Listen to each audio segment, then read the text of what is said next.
female that has to go out. She's pregnant and she's getting the blood. We have 01 male that is unresponsive. He was found laying in a pool of blood. These are some of the nearly 600 emergency calls we reviewed over the last several years from Stewart Detention Center, one of the nation's largest immigration detention facilities.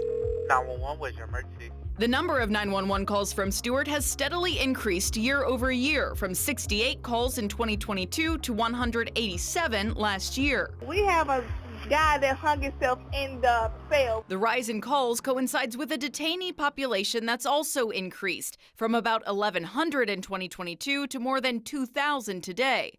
The calls also highlight the strain put on Stewart County's limited ambulance service. We've only got one ambulance in Stewart County today. And even the need to outsource help. They're currently on a call. I'll have to see if I get mutual aid or it'll be an extended wait time. Conversations between dispatch and first responders capturing the frustration. It happens all the time, to the point where I don't have an ambulance for the, citizens of the county. Whatever happens inside of the detention center, they're not getting the attention immediately that they need. Amilcar Valencia is executive director of El Refugio, a nonprofit that provides lodging and support to people visiting loved ones detained at Stewart.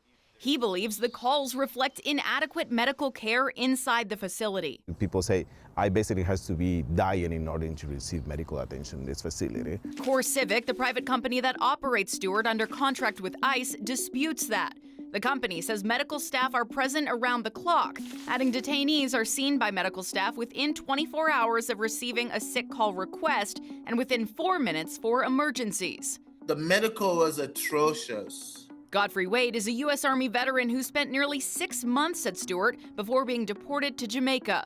He says his experience did not align with CoreCivic's description. It took almost 6 weeks for me to get a sick call slip through. I had a dental pain that I eventually lose the tooth when I came to Jamaica. It was that bad. Wade acknowledges he received an intake health screening and saw a doctor 3 times while at Stewart, but he says securing that care was slow and unpredictable. You're really at the mercy of how quickly they respond. CoreCivic says the 911 records we obtained show staff are appropriately escalating medical emergencies, not that care is inadequate. Female that needs to go out, she's a pregnant female. She has severe vomiting and she has abdominal pain. Some people might say, well, if it's so bad inside these facilities, why don't you just self-deport and pursue citizenship? I think that's what this administration is trying to do. Either go or we will force you to leave. And in the process, we will take away your whole humanity. And when they are not treated with respect, we need to raise our voices. Savannah Levins, 11 Alive News investigates.